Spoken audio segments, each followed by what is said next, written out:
Hi everyone, Miss Lowing again. Me and Mr. Bates are back. A lot of people, thanks for your kind comments about our video on racism in the USA that was kind of alongside the riots that are happening in the Black Lives Matters campaign. Well, some people asked for one about the UK. Obviously, that's going on at the moment here. You've seen the fact that statues have been pulled down, and you might have seen at the weekend that there were some riots with sort of far right protesters and things like that. So we wanted to do a very quick again look at the history of racism in the UK. So listen on. I think a really interesting place to start talking about migration to Britain is with this gentleman here. This is John Reeves. John Reeves is a Yorkshireman. Grew up in Yorkshire, and he lives in Leicester. And John Reeves took part in a DNA study with Leicester University, and he got a phone call from the university, and they were really excited and they wanted to meet him. They went in and said, "You have got quite a rare Y chromosome," and what that said to the scientists is that when they were looking at John's DNA profile, they assumed they were looking at someone from North Africa. And John, as you may be able to see from the photograph, is blue-eyed. He is white-skinned, and he said that in his youth, people used to think he was German or Scandinavian because he was big, tall, with blonde hair and blue eyes. Now, what the scientists believe happened is that somewhere back in his story, one of John's ancestors was a tribesman from North Africa. These are John's words. A tribesman from North Africa who came over with the Romans and wandered around Yorkshire, and apparently had babies that are the descendants of John Reeves. So I think an interesting place to start looking at the story of migration into Britain. Despite attempts by Julius Caesar to mount a successful invasion of Britain in the 1st century BC, you don't really get an established Roman presence in Britain until 43 AD with the invasion ordered by Emperor Claudius. Now, clearly the Romans are of Italian origin, but their army was made up of people from all over the Roman Empire. So on the back of the Roman invasion, you do get significant migration and settlement in Britain of people from all over the Roman Empire. The Romans were very good at getting people who they had invaded and conquered to join their army and do their fighting for them. So the Romans who settled in Britain will, yes, have been Italian, but will also have been Iberian, so from modern day Spain. There will have perhaps been Gauls. There will have been certainly people from North Africa who came to Britain, as we saw in the previous slide with John Reeves, who came to Britain with the Romans and settled here and became part of what makes up the British people. Following the collapse of the Roman Empire and the withdrawal of the Roman legions, Britain experiences successive wave of migrations from sort of northern and central Europe, and this brings in people who we refer to as the Angles, the Saxons, and the Jutes. So throughout the 5th century AD, you've got the Angles, the Saxons, and the Jutes settling in England. The Anglo-Saxons probably being the dominant group that most people have heard of. Now, the image that you have in front of you here is, of course, referring to raids by the Vikings. As you can see, the Vikings didn't have horns on their helmets. What they're doing here is raiding probably somewhere like the monastery at Lindisfarne in the north of England, and carrying off loot. But the thing that people forget about the Vikings is that they weren't all sea-going raiders who just turned up, burnt a bunch of stuff down, pillaged, stole things, and then got back in their boats and rowed off back across the North Sea. A lot of them were farmers, and a lot of them settled here. And in fact, you go to Newcastle today and you say to a Geordie, "Are you ganning yam like?" It would be asking him, is he going home? Yam is a Scandinavian word for home. It's still there in the accent of the northeast of England. So these people had an impact. They didn't just come, steal all our shiny things and disappear. They stayed and they settled.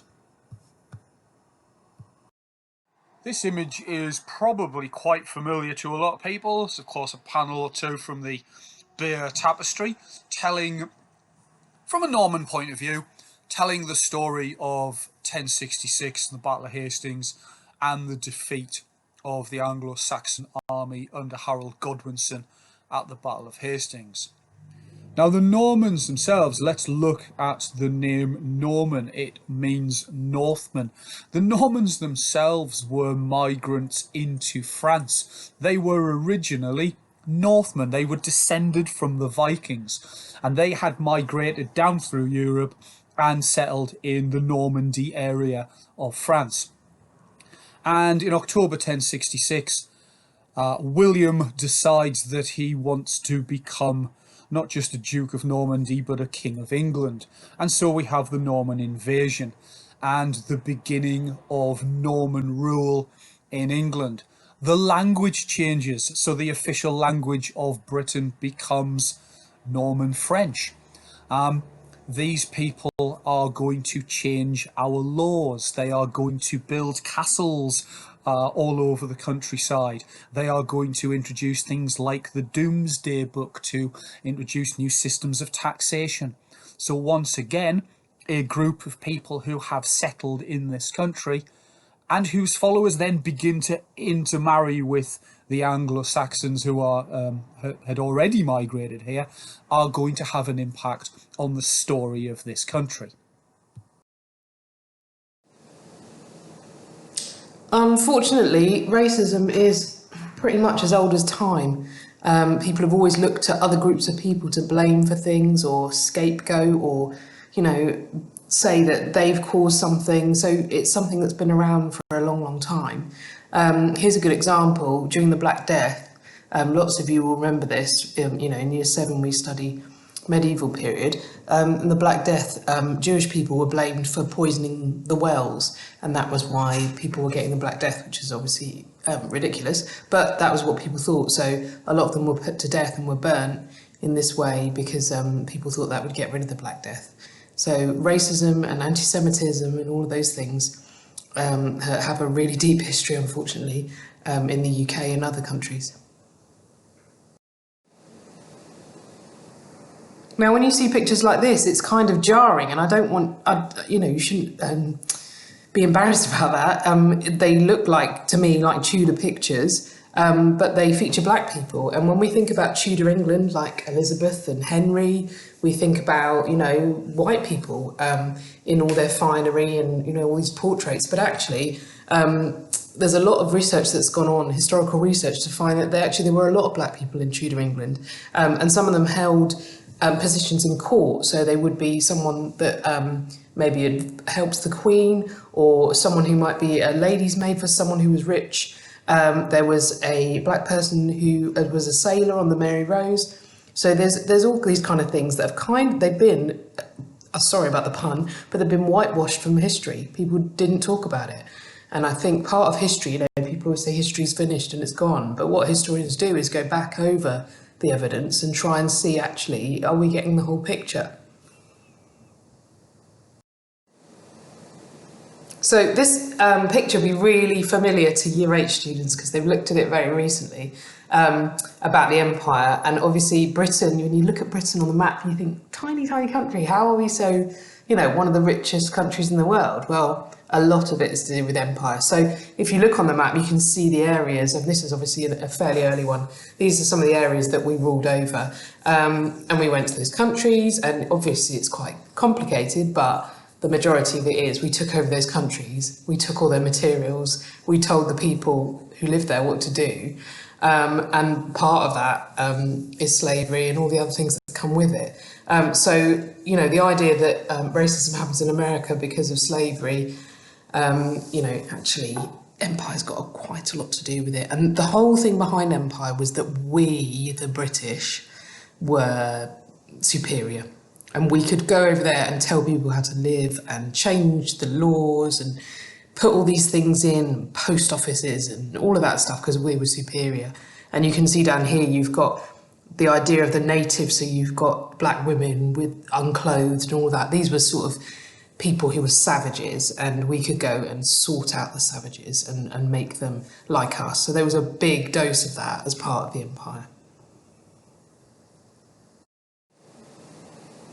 So I mentioned slavery, and we talked quite a lot about slavery in the last one, so I won't go on too much, but obviously part of that is slavery, okay? So part of the empire was slavery. And again, you know about this triangular trade of the best way is each part of the journey that you take something that you can sell, and it made a lot of money, okay? So the slave trade made a lot of money. And so this is part of racism. This is part of the superiority that whites felt over black people and how they could do such awful things to them. We can't say that we're not part of that because it didn't happen on our soil. We absolutely were. And this is why this statue of George Colston, people felt like they had to take down because he was a slave trader. This awful thing that killed people, that enslaved people, that had an impact for generations. Why are we celebrating one of the men who was associated? That's why there was so much anger around that. So slavery ended, you know, legally it ended in this country. And a lot of times the narrative, the traditional story is that it ended because of abolitionists. So these were white people who decided that slavery was wrong, and there were abolitionists, there were people that believed that.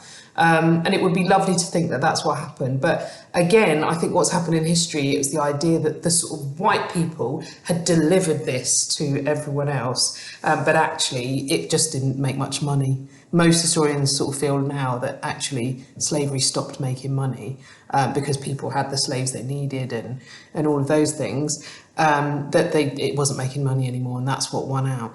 Olaudah Equiano, that fine-looking gentleman there, he was a slave who was freed and became very, very famous, and he gave sort of speeches and became very well educated, and he was one of the people that actually broke down the idea that, you know, black people couldn't learn or couldn't read and write. And so he was one of the people that sort of led the way there. Of course, it's not all about Africa. India was a huge part of the empire, you know, the jewel in the crown, as they said, for Queen Victoria. But, you know, there was a big debate and so there are still people now who believe that the empire was a good thing for places like India, in that, you know, there were railways and, like I said, post offices and all the bureaucracy, so, you know, all the paperwork that we like to have in this country for everything, that happened in India as well. And I'm sure there's positives, you know, set up a school system and things like that, but obviously the whole thing was about, we are better than you and we want to tell you what to do and how to, you know, and how to live your lives. And Mahatma Gandhi, who you'll know from studying in RE, said, actually, we want to rule ourselves. And he was one of the people who campaigned for that to happen and eventually led to that happening. So behind all of this was some really dodgy science that the science department now would say no. So, you know, things about genetics and all of that was a long way off in the future. And there were beliefs that people basically who were not white were just not as well evolved, were just not capable. And this science was sort of named eugenics. So, you know, this card you see here, saying that you're kind of pure and you can marry someone else who's pure. This scientist, I'm doing inverted commas, you can't see me obviously, he's measuring eyes, shape and noses, and there was all this sort of made up science that went around race, and it was all rubbish. So, you know, this backed up people's ideas, and people honestly thought that, you know, the ultimate in being evolved was being white. Okay, so I'm skipping ahead a bit now. Sorry about that, but you know, you've got Netflix to watch. No, sorry, work to do. But obviously, there again, when we're talking about representation, during World War One, you would not imagine. If I said I'm going to show you a picture of World War One soldiers, you would not think that these two pictures would come up.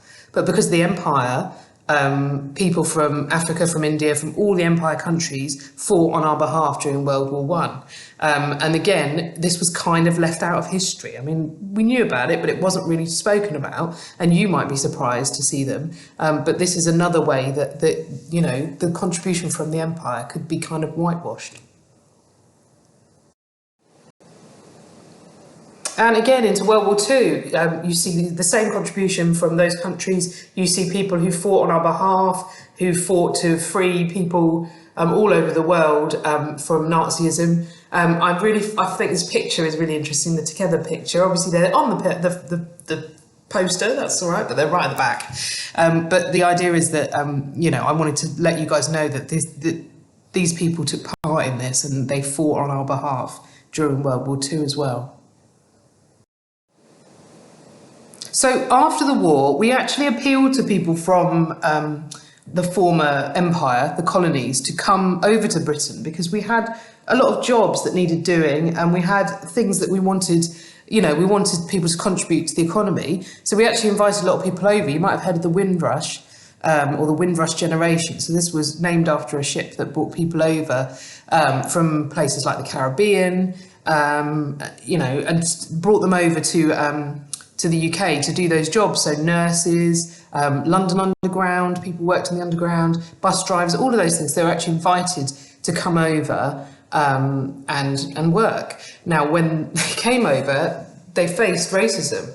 They faced a difficult time. They faced people who actually didn't really want them there, even though they'd been invited, which was really difficult. But that's where the Windrush generation comes from. So what we don't have in the UK, which is different from America, is we didn't have racism in the law, if that makes sense. Like they had Jim Crow states where you weren't allowed to go in this place if you were black. We didn't have that. And there was actually two really important laws or pieces of legislation in 1965 and 1968 that said that you actually weren't allowed to be racist. So it was all put down what you were and were not allowed to do. But as we know, the law doesn't always reflect reality. So even though these were real landmark pieces of law, it actually meant that there was still a fair amount of racism in the UK in the 1960s and onward. So these are some good examples. This is a famous picture with a man walking past some graffiti that says about Powell. Now, Enoch Powell was a fascist and he gave some famous speeches. This one about rivers of blood. He said, if we have any more racial mixing or, you know, if we let these people stay, we're going to have rivers of blood through our city streets, all of that kind of stuff, and that it was bad for the country. This sign here, no Irish, no blacks, no dogs. So you don't have, you know, these signs on buses and public signs that are put up by the government or the people who run, like the council, but people were putting these signs up. So people were racist still and felt that, you know, they didn't want to associate with black people or, like it says, Irish people. And quite often that would include Asian people, so people from India or Pakistan. There was a lot of racism through the 60s and 70s because of that. This carries on into the 70s. My mum came to this country in the 1970s and she said that whilst in London people were generally quite accepting, there was racism. It wasn't unusual to have outward racism. Wogs is such a horrible, I'm sorry, it's probably not a word you've heard. But it's an old-fashioned word, really, but it's really racist and it's awful. And this is the kind of graffiti that might be put up. And then this lady here has got this "Keep Britain White" written on the door there. You can see in the small picture, these were the National Front. So they were a kind of far-right group that mostly young working-class white men might join because they were scared, I guess, about people coming over, and they were scared about losing jobs and that kind of thing, but it came out as sort of violence. So there were marches and there was violence against the police and that kind of stuff happened quite a lot. This is why it scared me to see those things last weekend where you had the same kind of people. This is not the sort of thing that we're used to, I think, in more modern times. And I think a lot of us who are old, like me, or historians, we sort of think, oh, this is kind of rising up again. This is not what we thought the UK was about, but these things simmer under the surface. Okay, so this is my last slide. I'm not going to take you right up to date, but this was in the 1990s, and this young man is called Stephen Lawrence. And what happened with Stephen Lawrence is he was walking home. He lived in South London, he was in Eltham. He was walking with his friend, and a gang of white men approached him, and they said they were racist to him, and they started a scuffle. And so there was a fight, and actually Stephen ended up getting stabbed and died. And that obviously is an awful story, but actually the big impact was what happened afterwards, because when the police were called, they assumed that Stephen and his friend were the troublemakers, and they didn't investigate properly. The whole thing was bungled. And that cartoon, there were actually those 5 men, everyone knew who they were. Everyone knew who they were. It went through a whole court case and they didn't get found guilty. Because the whole thing was badly done. And the police, I think after that, things changed massively, because there was a report written, an inquiry into the police of how they could do this so badly. And they found that they called the police institutionally racist, and they found that actually racism happened at every level. So after that, there was a whole set of guidelines put in, and police had to sort of re-educate themselves about what had happened. And it chimes in with what's happening in America, I think, with their police force and the problems that they're having over there. But it really made a difference, I think, over here. So that's why I wanted to tell you about Stephen Lawrence. And it's just so sad, because I think he was 18, he was doing his A-levels, and his mother and father campaigned for years and years afterwards to get things changed. But, you know, that's something that happened fairly recently. So hopefully that's given you a bit of an idea about racism in the UK and how things have changed over time. We've obviously still got that there, but, you know, the vast majority of people, I would say, in the UK are very sort of open and very respectful of different cultures. And we have got quite a mixed society now. But this stuff that's been happening recently, this is where it's sort of come from. This is the history of it. Thanks for listening. Hope to see you soon. Bye.